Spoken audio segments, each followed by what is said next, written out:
नमस्कार, आप देख रहे हैं हमारी खास पेशकश आज की बात। और आज का मुद्दा है मुलाकात और मंथन। जी हाँ, उत्तर प्रदेश में सियासी हलचलें अचानक बहुत तेज हो गई हैं और मुख्यमंत्री योगी आदित्यनाथ दिल्ली में हैं, जहां उन्होंने आज प्रधानमंत्री नरेंद्र मोदी से मुलाकात की।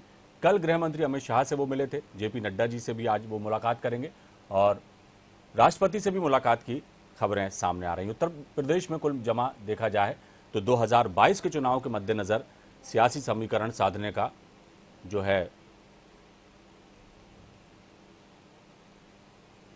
सियासी समीकरण साधे जा रहे हैं। ब्राह्मणों की नाराजगी दूर करने की बात सामने आई है, जिसके लिए जितिन प्रसाद जो है कांग्रेस छोड़कर अभी बीजेपी में शामिल हुए हैं। ये तमाम कवायदें 2022 के चुनाव के देखते हुए की जा रही बताई जा रही हैं। पीएम मोदी से आज मुलाकात हुई है, पीएम आवास पर योगी आदित्यनाथ की। अमित शाह से कल योगी ने मुलाकात की थी। यूपी मंत्रिमंडल में विस्तार की अटकलें भी तेज हो गई हैं और इस खबर पर हम सीधे चलेंगे। हमारे खास मेहमान हमारे साथ जुड़े हुए हैं। हमारे स्टेट एडिटर उत्तर प्रदेश के आरसी भट्ट हमारे साथ हैं। भट्ट साहब, आपका बहुत स्वागत। और हमारे खास मेहमान हमारे साथ हैं। भट्ट साहब, क्या कहेंगे उत्तर प्रदेश की राजनीति में जो अचानक जो तेजी आई है, हलचलें तेज हो गई हैं। योगी आदित्यनाथ दिल्ली में हैं, प्रधानमंत्री से लेकर जेपी नड्डा और गृहमंत्री से भी मुलाकात की है। बहुत कुछ जो है मिशन 2022 के मद्देनजर तेजी से बदलता दिखाई दे रहा है उत्तर प्रदेश का सियासी परिदृश्य। क्या कहेंगे?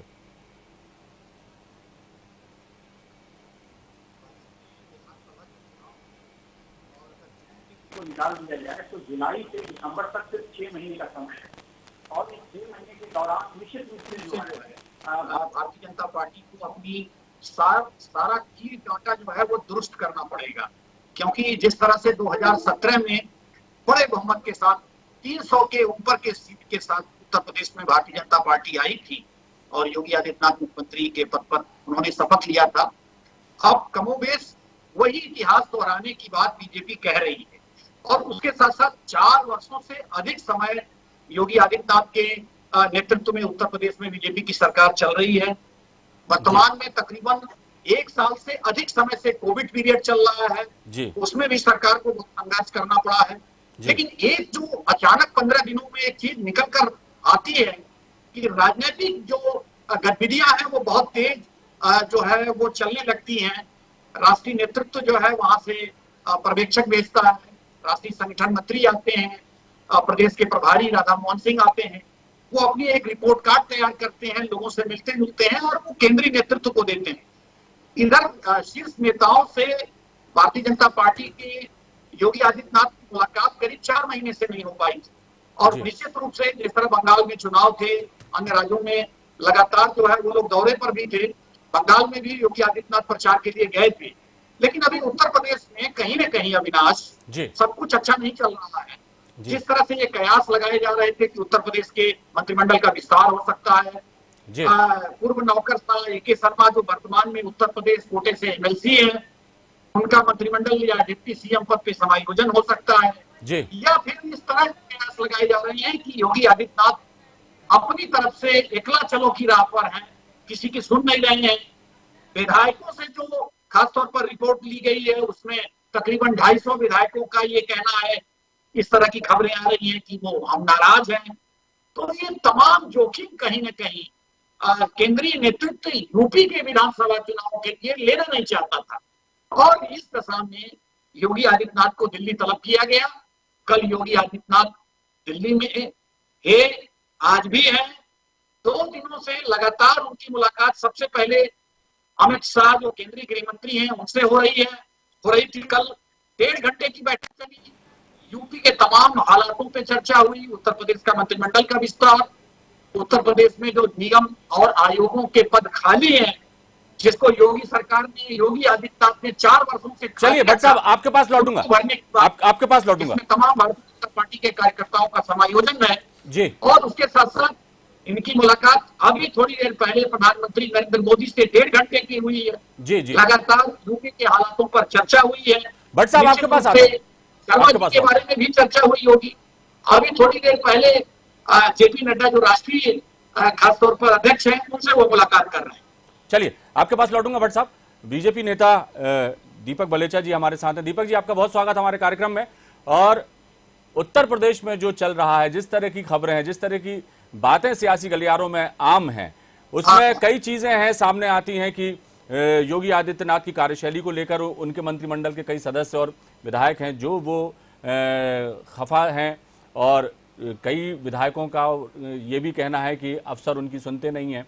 इस तरह की बातें हैं। दूसरा, पूर्वांचल का मुद्दा भी एक नया सामने आया है, उसको लेकर भी कहीं ना कहीं केंद्र से मनमुटाव की बातें आ रही हैं। तो कुल जमा जो 2022 की रणनीति है, 2022 का जो मिशन है भारतीय जनता पार्टी का, उसको पूरा करने के लिए जो कवायदें संगठन द्वारा की जा रही हैं, उसमें इस तरह के मनमुटाव जो हैं वो ठीक नहीं है, और शायद वही मनमुटाव और मतभेद और मनभेद जो है दूर करने की इस कवायद के रूप में इसको देखा जा रहा है। क्या कहेंगे आप?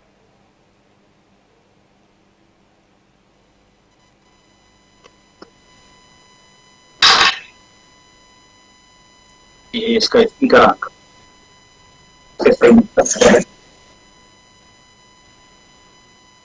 जी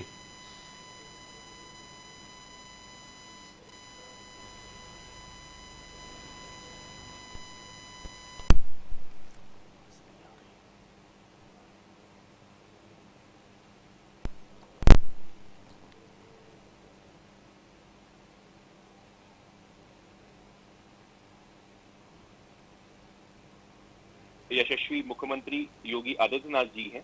जी वो एक बहुत बड़े नेता हैं, एक सुलझे हुए नेता हैं, और जैसे कि हमारे आगामी 1 साल के अंदर अंदर, क्योंकि बहुत कम समय बचा है, यूपी में हमें भारी बहुमत के साथ फिर से सरकार बनानी है, तो संगठन के दृष्टिकोण से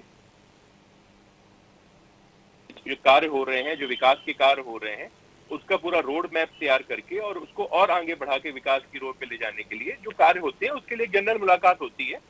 और इसमें किसी प्रकार का मनमुटाव जैसी और किसी प्रकार की खबरों से पूरी तरीके से ये निराधार है, उसका हम विरोध करते हैं। और इस तरीके का कोई भी, हमारी पार्टी जो है उसमें बहुत संतोष है और बहुत ही दीपक जी सारी चीजें सुचारू रूप से चल रही है। दीपक जी, बीएल संतोष से जो कई पार्टी नेताओं की मुलाकात हुई, 1-to-1 मुलाकातें जो पिछले कई दिनों से लगातार वो सिलसिला चल रहा है, उसमें भी कई बातें जो हैं बीएल संतोष से जो है पार्टी के पदाधिकारियों ने, मंत्रियों ने सामने रखी, और कहीं ना कहीं योगी आदित्यनाथ की कार्यशैली को लेकर खबरें हैं जो कि असंतोष की बातें भी सामने आई हैं। क्या कहेंगे?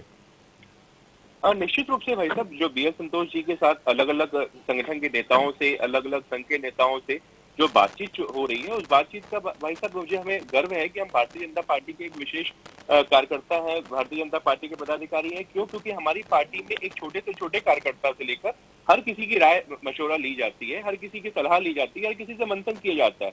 तो निश्चित रूप से पार्टी के फोरम पे हर किसी को अपनी बात रखने का, हर किसी को कहने का अधिकार होता है।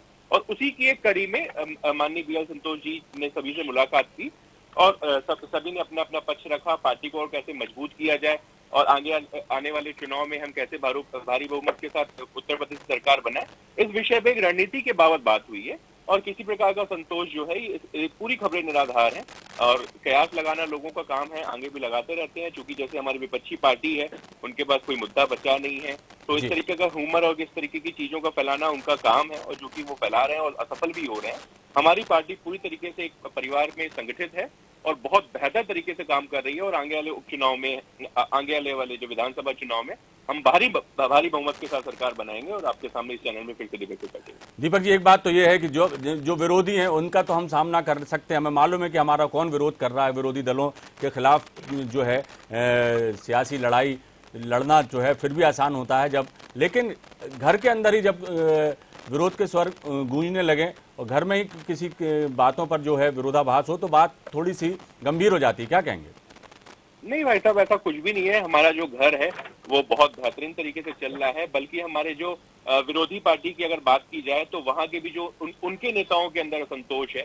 जैसे आपने मुलाकात की बात की, तो जैसे मैं आपको एग्जांपल दूंगा, हेमंत विश्वास शर्मा जी हैं, उनको 2 साल से राहुल गांधी जी का समय मांग रहे थे, उन्हें समय नहीं दिया गया, और जब समय दिया गया तो 3 मिनट का समय दिया गया और वो कुत्तों को बिस्किट खिला रहे थे। मैं ये सब चीजें बोलना नहीं चाहता था अपनी पार्टी में, क्योंकि नेताओं को मिलने का समय न देना, उनसे मिलना न, ये सब की प्रक्रिया जो है वो कांग्रेस पार्टी में है। भाजपा में एक छोटा सा कार्यकर्ता भी अगर अपने शीर्ष नेतृत्व से मिलकर अपनी बात रखना चाहता है तो वो रखता है और अपनी बात बहुत विनम्रता पूर्वक हमारा हाईकमान सुनता भी है। तो ये सिर्फ मेल मुलाकात का उसी का हिस्सा है कि एक कार्यकर्ता, एक पार्टी का पदाधिकारी और एक जिम्मेदार अपने हाईकमान से मिलकर आगे की रणनीति और आगे अपनी पार्टी को कैसे मजबूत बनाएगा, सिर्फ वो उसका हिस्सा है। और किसी प्रकार का कोई भी विरोधाभास हमारे परिवार में नहीं है। ये खबरें जो है सिर्फ और सिर्फ अटकलें हैं। आप देखेंगे कि हमारे जो देश के गृह मंत्री अमित शाह जी, उनसे कल योगी जी मिले, बहुत सम्मान पूर्वक मिले, बहुत अच्छी अच्छी बातें हुई। आज हमारे देश के यशस्वी प्रधानमंत्री जी से मिले, माननीय राष्ट्रीय अध्यक्ष जी से मिले। तो निश्चित रूप से जो ये बातें हैं, जो ये चीजें हैं, निराधार है। हमारी पार्टी में कोई किसी प्रकार का संतोष नहीं है, किसी प्रकार का विरोध नहीं है और हमारी पार्टी मजबूत हो रही है। बाहर के नेता भी हमारी पार्टी में आ रहे हैं और भी मजबूत कर रहे हैं, जो चूंकि हमारी पार्टी की रीति नीति से प्रभावित होकर और हमारी पार्टी के उद्देश्यों को आगे लेके आगे बढ़ेंगे। दीपक जी, आपके पास लौटूंगा। योगेश यादव जी हमारे साथ जुड़ गए। योगेश जी, आपका बहुत स्वागत हमारे कार्यक्रम में।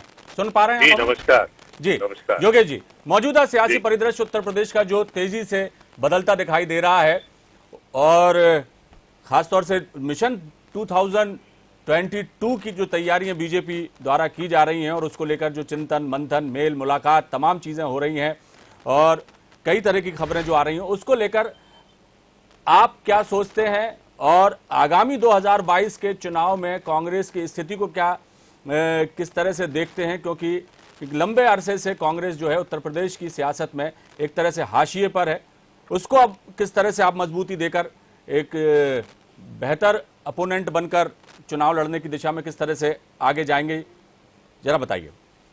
देखिए, मैं पहले कांग्रेस के बारे में बोलने के पहले मैं जरा भारतीय जनता पार्टी की चरित्रावली स्पष्ट कर दूं आपके समक्ष। जी, होता क्या है कि जब सत्ता का नशा आता है तो उन्माद मंदान आती जब अपनी सब सीमाएं छोड़ देता है, विचार छोड़ देता है और नियोजन छोड़ देता है, संवेदनशील छोड़ देता है, तो उस तरीके की स्थिति आज भारतीय जनता पार्टी की हो गई कि भारतीय जनता पार्टी एक ऐसा मंदान साथी हो गया है कि जहां सब अव्यवस्थित है और एक दूसरे के प्रति जो कटुभाव है वो स्पष्ट रूप से सामने आ रहा है। भारतीय जनता पार्टी के नेताओं ने, शीर्ष नेताओं से लेकर आपके प्रवक्ता महोदय तक ने ये महसूस कर लिया कि हम अपनी आंख पे पट्टी बांध लेंगे तो ये महसूस करेंगे कि सभी लोग अंधे हो गए हमारे साथ साथ। आप अपनी आंख पे पट्टी बांधकर बेशक आप अंधत्व धारण कर लें, लेकिन जो भारत का प्रजातंत्र है, जो भारत के नागरिक है, भारत का मीडिया है, इलेक्ट्रॉनिक मीडिया, प्रिंट मीडिया, वो इन कयासों को और इन अनुमानों को और इन सत्यताओं को नहीं झुठला सकता कि आपकी पार्टी में सब गड़बड़ चल रहा है। निश्चित रूप से योगी आदित्यनाथ पर तलवार टंग चुकी है और उसका मूल कारण ये है कि भारतीय जनता पार्टी का जो सत्ता का विकेंद्रीकरण ना होते हुए केंद्रीकरण हो गया, आत्ममुग्धता के शिकार हो गए हमारे माननीय प्रधानमंत्री जी और अमित शाह जी। उनको तीसरा कोई सुहाता ही नहीं है, उनको कोई किसी के भी ढोलक बजते हुए। योगेश जी, लेकिन योगेश जी एक बात है, मेरी पूरी बात हो जाने दीजिए। जी जी, मैं ये पूछना चाहता हूँ कि योगी आदित्यनाथ के मामले में सिर्फ सत्ता का दम्भ चल रहा है और कारण ये है कि बहाना भी मिल गया है। वास्तव में आपने देखा कि उत्तर प्रदेश में हालात बहुत खराब, बदतर से बदतर हो गए हैं। तो ये सबसे स्वर्ण अवसर है प्रधानमंत्री जी को कि योगी आदित्यनाथ जी को हटाए। अब सवाल ये उठता है कि जहां गंगा पर मौतों का ढेर लग गया है, लाशों को गिना नहीं जा रहा है, जो सरकारी आंकड़े प्रस्तुत किए जा रहे हैं उनसे 40 या 50 गुना ज्यादा जहां उत्तर प्रदेश में मौतें हो गई हैं, तो एक बहाना चाहिए था। और प्रधानमंत्री योगेश जी आपकी बात को कंटिन्यू आप रखिएगा अपनी बात को। बीच में एक सवाल यह है कि आप जो बीजेपी के बारे में आप जो कह रहे हैं कि जिस तरह के आत्ममुग्ध हैं, तमाम चीजें हैं, जिस तरह की बातें आप कर रहे हैं, लेकिन कांग्रेस भी तो अपने आप को संभाले। अब जितिन प्रसाद आ गए हैं, राजस्थान में जो है सचिन पायलट हाईकमान से नाराज चल रहे हैं, कई तरह की बातें सामने आ रही हैं। तो पार्टी में भी जो है आपकी जो मोहभंग हो रहा है आपके बड़े नेताओं का, उसकी रोकथाम के लिए भी तो कुछ किया जाना चाहिए। जी देखिए, हम तो स्पष्ट कहते हैं कि जो सोने के चम्मच लेकर आए थे कांग्रेस में चॉकलेटी संस्कृति के, जो संघर्ष नहीं कर सकते, जो जमीन पर आकर संघर्ष नहीं उठा सकते, कांग्रेस एक आंदोलन है। आजादी के पहले हमने अंग्रेजों से संघर्ष किया, आजादी के बाद हम उन भ्रष्टाचारियों से संघर्ष कर रहे हैं जो इस देश को बेच रहे हैं। और जो संघर्ष में शामिल नहीं है, बेशक उनके लिए दरवाजे खुले कर दिए, वो जा सकते हैं, और भी कोई जाना चाहे तो जाए। हमें एक ऐसे जितिन प्रसाद से कोई फर्क नहीं पड़ता। और जिस तरीके से बिरसा के बारे में, जो शर्मा के बारे में अभी हमारे प्रवक्ता महोदय दे रहे थे कि राहुल जी थे उस समय, वो उनकी व्यक्तिगत महत्वाकांक्षा थी। आसाम के मुख्यमंत्री की व्यक्तिगत महत्वाकांक्षा का कारण, व्यक्तिगत चेष्टा के कारण ये काल्पनिक कहानी गढ़ के रखी है कि प्रधानमंत्री जी वो एक काल्पनिक कहानी है, क्योंकि आदमी जब अपनी मक्कारी पर आता है तो वो कहीं ना कहीं से गली ढूंढता है। इस तरीके से आसाम के मुख्यमंत्री जी ने गली ढूंढ कर रखी थी कि कैसे भी करके आरोप करे। माननीय राहुल जी, माननीय प्रियंका जी, सोनिया जी एक संवेदनशील है, और हमने तो इससे बुरा टाइम देखा था 77 में इंदिरा जी जब चुनाव हारी थी, उन पर 27 मुकदमे कायम किए गए थे। लोगों ने कहा था इंदिरा जी खत्म, कांग्रेस खत्म। हमारा दौर तो आंदोलन का दौर है। हम तो चाहते हैं, आत्मचिंतन भी कर रहे हैं, और हम चाहते हैं जितिन प्रकाश जैसे चाकुलेटी और चले जाए, भगवान उनको और चले, हमें कोई आवश्यकता नहीं। हमें आवश्यकता उस कार्यकर्ता की जो बूथ पर खड़ा हुआ हमारे लिए लड़ाई लड़ रहा है और संघर्ष कर रहा है। हमें उस तपस्वी कांग्रेस के कार्यकर्ता पर आज भी हम पर उस पर गर्व है, अहंकार नहीं है, गर्व है। अहंकार तो भारतीय जनता पार्टी को हो गया है कि हम जैसा चाहेंगे वैसा करेंगे। योगी आदित्यनाथ को हटा रहे हैं। अभी देखिए 2022 का जो चुनाव दिख रहा है उसमें ही हटा रहे। सिर्फ उसका मूल कारण ये कि प्रधानमंत्री को ये लगने लगा योगी आदित्यनाथ कहीं प्रधानमंत्री के दावेदार नहीं बन जाए। ये मैं आपके लोकप्रिय चैनल चलिए समय थोड़ा सा कम है यादव जी, जनता पार्टी पे खुला समय कम है। क्या कहेंगे दीपक जी? भाई साहब, मैं योगेश यादव जी की सिर्फ और सिर्फ एक ही बात का समर्थन करता हूँ कि कांग्रेस पार्टी के अंदर संघर्ष चल रहा है, पर संघर्ष किससे चल रहा है? उनकी खुद के हाईकमान से। मैं बताना चाहूंगा योगेश जी, उनको बात खत्म कर लेने दीजिए, बड़े प्रेम से सुनी उन्होंने आपकी बात। तो आपकी बात में आपकी सारी बातों का मैं जवाब दे सकता था। मैंने आपकी बात बहुत शांतिपूर्वक सुनी, अब मेरी बात को सुनिए। निश्चित रूप से बहुत संघर्ष चल रहा है।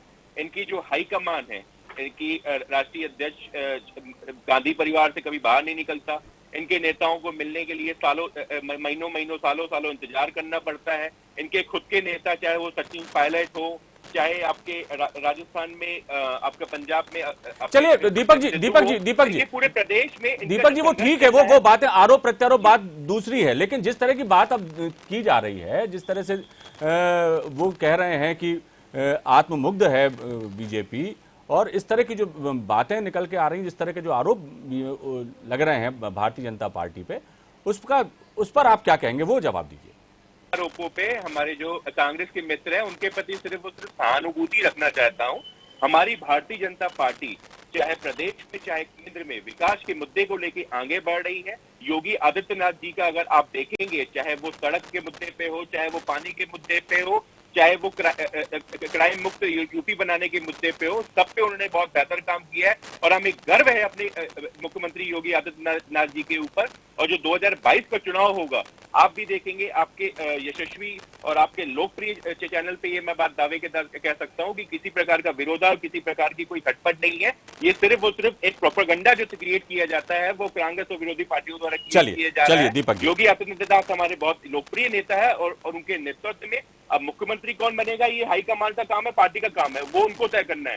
बाकी हमारे जो योगी आदित्यनाथ हैं उनके नेतृत्व में बहुत शानदार तरीके से चुनाव लड़ा जाएगा। चलिए, और किसी प्रकार की खटपट से पूरी तरीके से इंकार करता हूँ। दीपक जी, भट्ट साहब के पास लौटूंगा। भट्ट साहब, अंतिम प्रतिक्रिया आपकी चाहूंगा मैं इस पूरे ही डिबेट पे, कि जिस तरह की घटनाक्रम तेजी से बदल रहे हैं उत्तर प्रदेश में, अभी जो है पूरे 4 साल कहीं से कहीं तक कोई ऐसी कोई बात नहीं सामने आती रही कि योगी आदित्यनाथ को लेकर जो है कहीं से किस तरह का कोई मनमुटाव है या कोई विरोध है या कोई बातें ऐसी नहीं थी। लेकिन जैसे जैसे अब चुनाव नज़दीक आते जा रहे हैं, पार्टी में एक तरह की अजीब सी खलबली या यूँ कहना चाहिए कि बेचैनी सी दिखाई दे रही है।